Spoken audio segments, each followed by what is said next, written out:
Is the era 2000 to 2020 a good era to invest in comics? We're going to talk about that today. But first, I want to tell a little bit about us.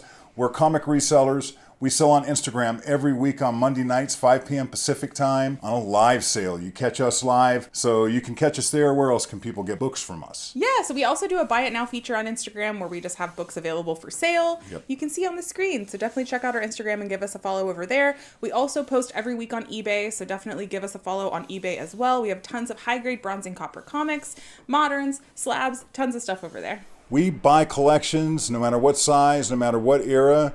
We're always buying. Make sure to reach out to us. You can find us in the description, and there's a QR code here to help guide you. Yep, so make sure to like and subscribe to this video if you like this content so you can see it. We're putting out videos every week. We talk about different topics every week. So on to the topic. We're talking about the era 2000 to 2020. A lot happened during that era. We were at war during, a large part of that era. We had the financial crisis of 2008 during that era. The iPhone came out in 2007. Facebook and social media, YouTube. The internet. A little bit later, Instagram. That all happened from 2000 to 2020. One other interesting thing that happened in that era is I stopped collecting comic books. That is the era that I backed out. And I'm not unique. I will bet you a lot of people watching this video right now that collect comics that were around back then stopped for a period of time. I don't know why, but a lot of people got out of the hobby. I have an idea. It could have been the comic crash from the 90s. Things just got challenging. A lot of comic book stores closed. And I really focused on my career and raising my family. So that was like my takeaway. So for a big portion of my life, I didn't come back until 2020. So almost 20 years away from the hobby. Before we get into this era, I want to break down how we're going to be determining whether or not this is a good era to purchase comic books in. We did. We rated it. We have a rating system. So here is our criteria that we'll be looking at today. We have availability, which is, are these books available to buy today? Yeah. We have demand. Do people want to buy these books? Yeah, as resellers, we know a little bit about that. We sell books all the time. We sell thousands of books a month. So we know. Yeah. Price. What are the price for these books? Do people want to pay that price? Track record of sales? Yeah, I mean, are these books that we know from the past, or are they books that we just don't have any history with? Yeah, and do they sell for the same amount consistently as well? Yep. And then finally, relevance. Are these books going to be relevant in the future? Like, are people going to care about these books 20, 30, 40 years from now? And you may be surprised on this era. I think I was, because I was gone for a lot of this. I found out about a lot of these books when I came back, and I was kind of surprised. I mean, I liked some of the stuff that came out while I was gone.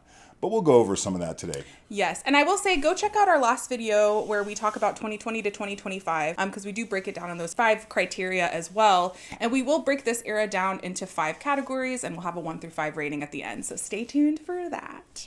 So here's a big thing I didn't mention along with those other things that happened between 2000 and 2020. CGC came on board in the year 2000. Wow. Yeah, I'm here to tell you that changed collecting. No matter what people say about it today, 25 years later, I'm here to tell you that there was challenges and issues with being a collector at that point that CGC resolved. One of them was having a book that had restoration from the Golden Age and the pre-code age and not knowing it, because there were some really good restorers out there and people were selling them as unrestored. People would later find out they're restored. There were some experts, but not everywhere. So it was a real challenge. The other challenge was grading standards. So before CGC, there were some guides out there that helped people determine grade and price. It was good material too, by the way. Yes, and those were utilized for decades prior. So like they were, the resources of the time. And they changed over those decades prior. I mean, it went from a really generic like 3 grades to a point system that was much more robust than what CGC uses, to the grading system that used the terms good, fair, very good, very fine. Right. And then numerical to represent that in CGC. Yes. So some of the guides were, The Wizard's Guide to Comics is one of them. It had some information. It also had a top 10 list. And that's really what people were going by. Back in the 2000s, you didn't have the internet to say, hey, what's selling today? The internet wasn't that advanced yet. eBay was just getting cranked up, but you didn't have a lot of sales information from eBay. So it's very different back then. It had to be through your local comic store or the magazines that you subscribe to. There were some others too. Overstreet Guide is a big one that we even used in the beginning of our business. Yep. And we still utilize. I used it to learn how to grade book comics. You get a Overstreet price guide, right? So this is the price guide, and they've been putting one out every year for years and years. But there was also the Overstreet grading guide that came out at the time. And it even had a page quality card, which I cannot find a copy of. I wish we had one. It was called the OWL, O-W-L card. It was initials for something I forget. It showed a pictorial color chart where you could hold it against the paper. I don't think it was that reliable, but I sure liked it. I used it when I got it. It would be helpful today, I feel like. Yeah. The other thing about Overstreet is their price guide only went up to 9.2. So like you didn't really have any price point for anything over a near mint minus or a 9.2 in the grading guide. You kind of just went off of what people would buy. It was open to the market, yeah. So it could have been multiples, and it explained that. So the difference between a 9.4 and a 9.2 could have been 10x. And the difference between a 9.8 and a 9.2, like, come on. That's an insane difference in price for some books. But I would say that people weren't paying or even finding reliable copies until CGC came out. I was finding raw 9.8s, sending them to CGC before people were pressing and cleaning in the open market. I think there was people even doing it then, but not a lot. I got 9.8s. I even got a 10.0 gem mint that was unpressed. So yeah, which is crazy. There were people, because the books weren't as old. Right. So those they books, weren't as old yet. They're like 20 years old. They might be 45 years old now. They were only 20 years old then. So that was one of the things that happened in this era. Yeah. Starting in 2000 was CGC. My CGC number was like 3,000. Yeah, but CGC really helped create a standard that I feel like people use today, even with the other grading companies. Like there is a standard now that exists for comic grading that didn't exist before 2000. Yeah, they built a census starting in 2000 and what? It goes back to 2000? The census, I think so. The census goes back to 2000, and that really helps because it says every time they've graded that copy. I can't emphasize enough how much CGC changed the hobby. There's a lot of people that want to go down on that and say they wish there was never slabbing, get that book out of a plastic prison, all of that. I'm here to tell you it brought legitimacy. It really did. And big auction houses now could sell books and have some confidence. There was a company who was pretty consistent, and especially in their older grading, they were so tight. So yeah, I mean, CGC changed everything, and the books we're talking about, they're slabbed examples for all of these books, and really they kind of, you'll see the prices were much higher than the predecessor era. And then on the raw book side, I can't emphasize enough, if you're looking to invest in comics, the grade is fundamental, more than the price. I mean, if you get a great price in a book, but the grade's not there, there's an investment grade, and I want to say from 2000 to 2020, near mint, 9.8 is the investment grade. Not 9.9, not 10.0. That's not to say that if you're a collector, if you get a 9.4, that's not a good copy. It is. Near mint's a great grade. It's a very solid grade. You should have no visible defects. Near mint plus 9.6, fantastic grade. But for investment, because a lot of these books, there are tens of thousands of them in most cases, if not hundreds of thousands, that the highest grade, if you plan on selling them and recovering any of what you spent on it, the majority of these books need to be in 9.8. So one of the things we put out a quick survey on what's important to collectors, grade or price. How did that survey do? Yeah, we did it on Instagram, and it was a vast majority that said high grade. It was 77% of people that said high grade and 23% of people that said that the lower price was important to them. So, and that's good to know. I mean, I wouldn't say it's representative. There's a margin for error there, but there's more collectors that are really grade conscious. I think that if they had their druthers to answer that question any way they wanted, high grade, low price. Those two don't always live in the same valley. So one thing I would point out is that getting near mint mints, 9.8s, or near mint pluses is still tough in this era. Not impossible by a stretch, but if they've been lugged around in a comic box for 20 years, 25 years, you move a few times, you take a book in and out, it's going to probably erode down to a 9.2. The average grade, I would say, out there in boxes of books like this is 9.2. There were some great comic artists that came up in this era. The comic artists that I like today, Rachel will name a few of them. Yeah, there's a lot, but this is just a short list. We have... Not complete. Not complete. Please throw more in the comments below if you have others that you want to talk about. Greg Capullo. I'm a huge fan. He picked up the pencil from Todd McFarlane on Spawn, but man, he's done some other stuff too. He's a great artist. Yeah, we got J. Scott Campbell. He's a big one. Very popular to this day. Adam Hughes, Who hasn't heard of Adam Hughes? Incredible. Lee Bermejo, he did a lot of really popular covers in this era.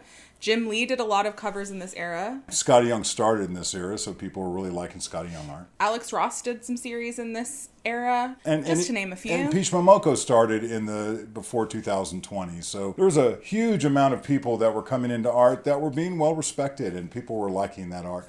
And there was still some old-time favorites still drawing. There was just a lot of good art. Yeah, and along with the artists, there's also a lot of creators that were making comic books at this time that were really popular and prevalent in this time. Some being Garth Ennis. Yeah. He did The Boys, he did Preacher, he did Crossed, some really popular series. Robert Kirkman, who did Walking Dead. That was a huge series in this era. And Invincible, which is also huge. Also, Grant Morrison did All-Star Superman in this era, which was also very, very popular, just to name a few creators. So there was some good stuff being created that was popular, and then some very high-selling stuff. There was a lot of books that sold in the 300,000 range from this era. That means 300,000 copies. Most comics don't sell like that anymore. There are still some that do, but a 300,000 print run is massive, and they were doing it back then. Another one that I forgot to mention is Eastman and Laird, who did Teenage Mutant Ninja Turtles, because a lot of reprints were being made in this time that were very popular. Kevin Eastman was still really involved in comics, and Teenage Mutant Ninja Turtles has been nonstop running since the first issue came out. Yeah, so, even though this isn't when the first issue came out, there were a lot of reprints that went for a lot of money in this era. In a few moments, I'm going to go into what kind of influence I think they were on some of the creators and independents that blew up in the 2000s. There were also a ton of new characters introduced from the 2000s to 2020. Yeah. I mean, in 20 years, that's a long time. but I'm here to tell you that some of them have some staying power, and some of them have even had shows come out in the last 5 years. Yeah, so here's a list of some of the new characters that were introduced in this era. We have Miles Morales. Yep, and even though he's basically a Spider-Man, he's still a new character that's still popular. I mean, Into the Spider-Verse is one of my favorite movies of all time.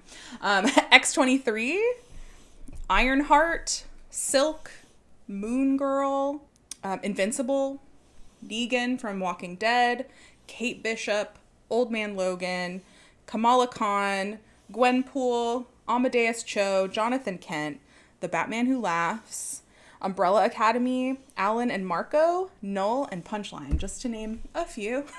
That was a lot. Alan and Marco is from Saga. Yeah, from Saga. Which was incredibly popular, and a high print run when that was coming out as well. Mm-hmm. Tons of characters. So comic books were still, there was a heartbeat there, and there was a lot of independent stuff going on, and you can see some of that in the characters we just talked about, as well as passing the baton to a younger generation for older intellectual property.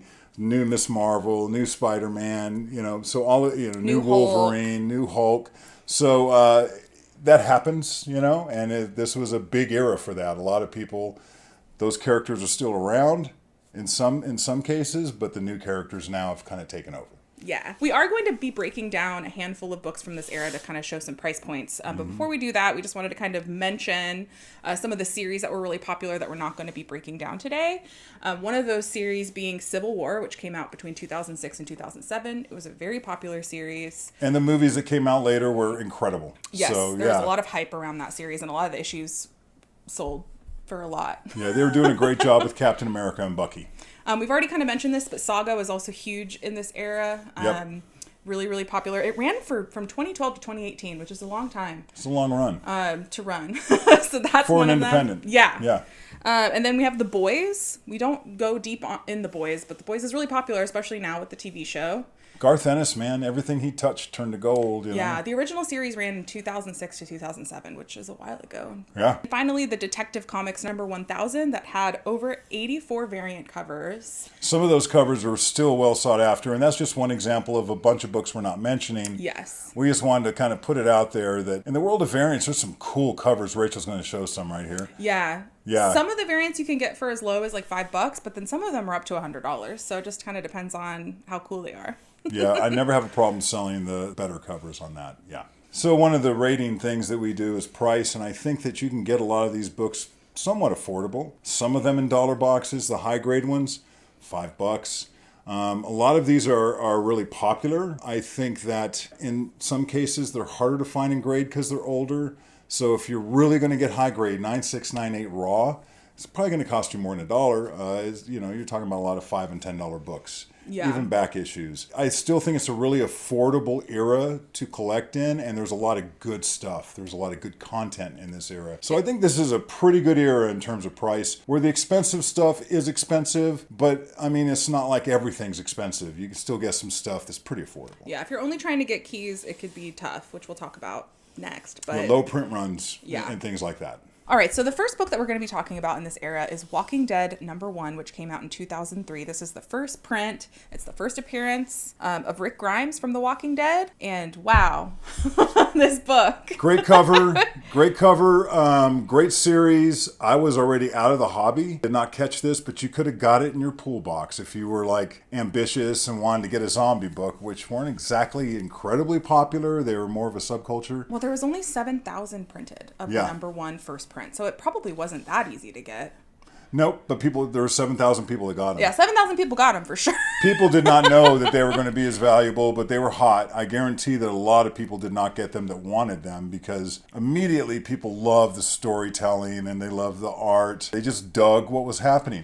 I give a lot of credit to what's going on in this era in independence, to Teenage Mutant Ninja Turtles and the success that they had. So because of that success, I think a lot of people like Kirkman took that chance, and he just went with his own characters, didn't use old IP, and had a great idea. It kind of reminded me of the Stephen King story The Stand, without all of the psychic stuff going on. But it's good because it's pictures, and it's like he builds out all these characters. So fantastic. And it ran for over 10 years. I mean, it ran for a long time. So let's talk about how much that #1 was then and what it is now. Yeah, so it came out in 2003. The earliest data point I could get on GPA was from 2004. So a 9.8. And that's a good place to start. Yeah, I mean, I think it probably didn't start tracking until 2004, depending on what month it came out. Yeah. A 9.8 sold on the high end in 2004 for $125. On the low end, it sold for $39. So that was expensive back then. I don't think it cost $15 to slab something back then. That's crazy. But we're in the data now of like what the sales were. So that was expensive. That wasn't a cheap book. No, $125 in 2004. That's not nothing. Yeah. So where's it at now? So today in 2025, a 9.8 sells for, on the low end, $1,500.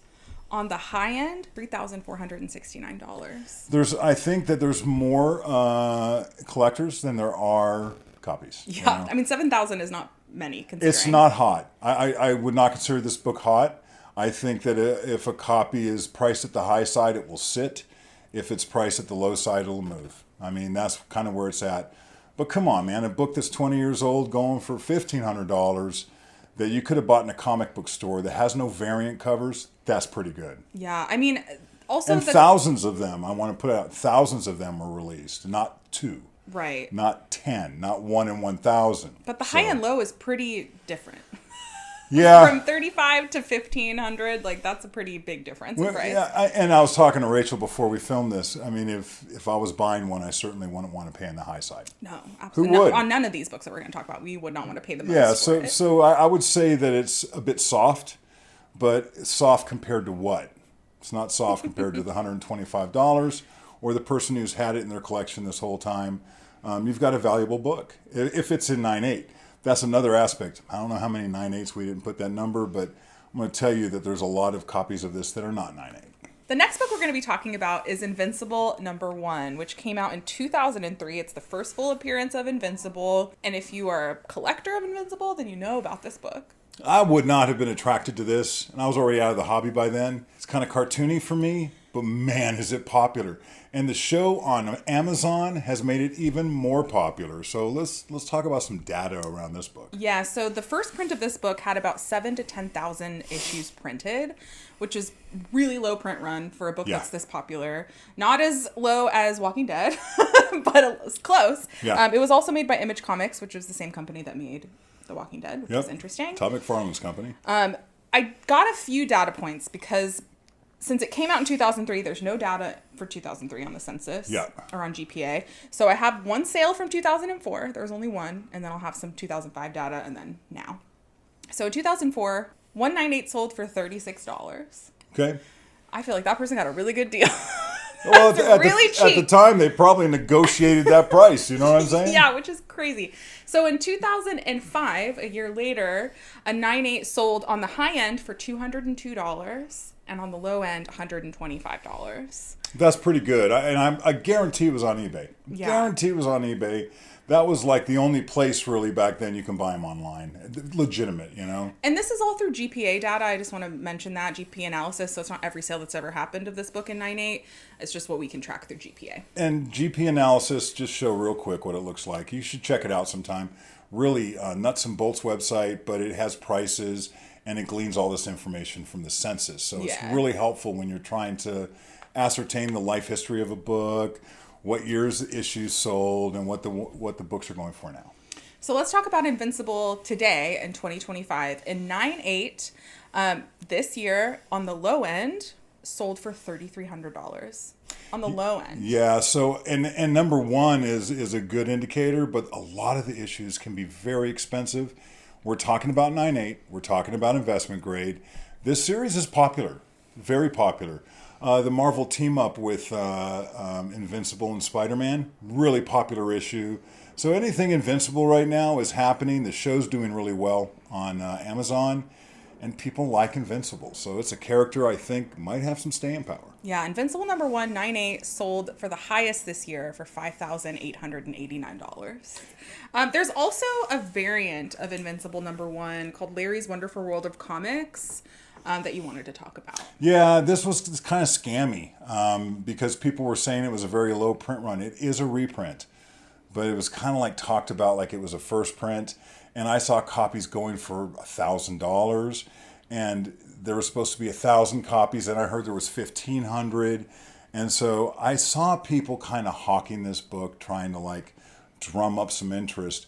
Man, I'll tell you, I'd stay away from that particular one if you're looking for a first print. If you're looking for the hardest one to get, stick with Invincible number 1 first print. No reprint, no other copy anyway. All right, the next book we're going to be talking about is NYX number 3, which is the first appearance of X-23. It came out in 2004. This book's interesting. I've been around back to the hobby for 5 years now, and it's been pretty popular the whole time.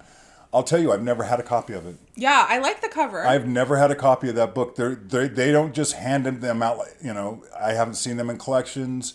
People like this book, and you may not hear it talked about a lot, but it's popular. It still sells. It is. And there were over 40,000 copies printed of this book when it came out. And also remember, this character was in a movie. So it was in the last Wolverine movies, and she kind of took the reins. So she has been in the media. Yeah, she's a prevalent character in Marvel. So in 2004, whenever it first came out, 9/8s were going for on the high end about $280.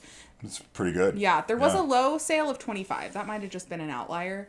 But that's the lowest it sold for. These aren't variant covers. This is the cover. I mean, this is the book. First print. And it's a cool cover. It's a cool book. Yeah. So, yeah. You could have got this in your pool box if you were, had that on your list. Yeah, 40,000 copies isn't nothing. It's not the first issue either, so all you had to do was kind of be getting this series at the time. Yeah. If you were to buy this today in 2025, on the low end, you'd be looking at about $881. That's what the least it sold for this year for a 9/8. And the highest it sold for this year is $1,325. This book's holding water all day long, and I'll tell you, if we had a raw copy in any condition, it would fly for the right price. Right, yeah, for the right price. They're just popular. Yeah. Would I want to spend $1,300 on it? No. Yeah, I mean, I don't think anyone wants to spend that. If that's the book you're looking for, you're trying to get it as cheap as you can. But I guess our point here is that if you're going to get it for under $800, good luck. In 9/8 slabbed, yeah. Let's look at some books that are after 2010, because everything up until now was before 2010. Yep. We're going to first talk about Edge of Spider-Verse, number 2, the first appearance of the new Spider-Woman, or Gwen Stacy. This book is still popular. It went up. I mean, it went way higher than where it's trading today, but it's still holding water. Let's talk about the numbers on this one. Yeah, so it came out in 2014. It had 60,000 copies printed for the first print. I mean, that's not a high print run. I believe it or not. I mean, it comes down to supply and demand. Did more than 60,000 people want it? Yeah. A lot of people got this in their pool box. You know. Mm-hmm. In 2014, a 9.8 on the high end would sell for about $300. That's expensive. That's a lot, yeah. That's an expensive book, yeah. For a brand new book. So there was popularity right from the gate. Yeah, and the low end was 125, which is still pretty high. It is. Not as high as 300. Not cheap. If you were to buy this today, though, in 9.8, on the low end, you'd be spending $500.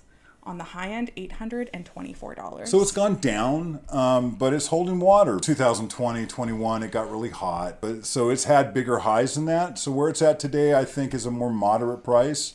Holding water, popular book, cool character. Still worth a lot more than it was when it first came out. Anyone who has a raw copy and they bought it in their collection, good move, man. That's what speculation and investing's all about. Only buy books as good as that. Like, and don't buy it in 2021. Go through 5,000 books like, well, that's the one I'm going to buy. I'd like 20 copies. By the way, I bet you could never get 20 copies back in the day. I've never seen a stack of those yet. All right, the next book we're talking about is Star Wars #1 from 2015, when Marvel first got Star Wars back from as Dark a title. Horse. Yeah, Dark Horse was doing a good job. Marvel got him back. People were excited. There was a lot of hype around this book. There were almost 1 million copies of this book made. That's going to do something to the price. It's crazy. I have some crazy data points for this. Another big thing to think about, too, or to know, is Loot Crate, which is a subscription service, had this book in its Loot Crate for the year that it came out. So if you bought a Loot Crate subscription service for this particular issue, then you got the book for that Loot Crate price. So they're printing hundreds of thousands of these. Yeah. The really crazy data point that I have for this book is in 2015, when the book came out, on GPA, there were 165 sales of this book on GPA. Okay. That is more than double of the sales than any other year till now. So from 2015 to now, 2015 had 165 sales. Every other year maybe had 40. So it traded the most the year that it came out. There was a lot of buzz around this book in 2015. A lot of speculation, I think. Yes, absolutely. On the high end in 9.8, it sold for about $200 in 2015. Crazy. Yeah. With how many copies there were too? Crazy. Like, insane. On the low end, it sold for 25. Which is crazy. I don't know. If you were to buy this today in 2025, on the low end, you'd be looking at about $30. Okay. For a 9.8, on the high end, $135. Yeah. Not a great investment. Star Wars is tough. It's its own world. And it's a whole different conversation. But this is one to point out in terms of, like, you know, books in this era. This was a popular 1 million copies, man. It's the most print copies that we're talking about today. That's an insane amount of books. It needed to be mentioned. The last book we're talking about today is Ultimate Fallout 4, the first appearance of Miles Morales, the first print. Yeah, so there's other books, a lot of books we didn't mention, and we're not going to like just go through every single book, but this book's important because it's been popular ever since it came out. So let's talk about some data points on this. So it was hard for us to determine how many of these were printed. There's a lot of like misleading information on the internet, but we've determined there's about 73,000 first prints that were made of this book when it first came out. And this came out in 2011. In 2011, there were only 3 sales. So I'll just mention that, and then we'll talk about 2012 sales. In 2011, they sold between $100 and $36 in 9.8 in those 3 sales. So it was popular. That just tells you that it was one of the popular books of that time. In 2012, you could get a 9.8 on the high end for $255 and on the low end for $54. Going way up. So it's doubling and tripling, and so it's starting to go up. So today in 2025, if you were to buy a 9.8, on the low end, you'd be spending about $675. On the high end, you'd be spending about $1,470. Yeah. So gone down quite a bit from the comic boom. The comic boom, it had gone up a lot, so I think it's starting to normalize a little bit. I think it's going to normalize probably under 1,000. The 900 range right now, if you were going to buy one. I'm not recommending you buy any of these. I'm just saying that these are books that show that this era did have some books that have some staying power. This book is 14 years old. It's still trading, still incredibly desirable. There's a lot of Miles Morales books out there, so there's a lot to collect.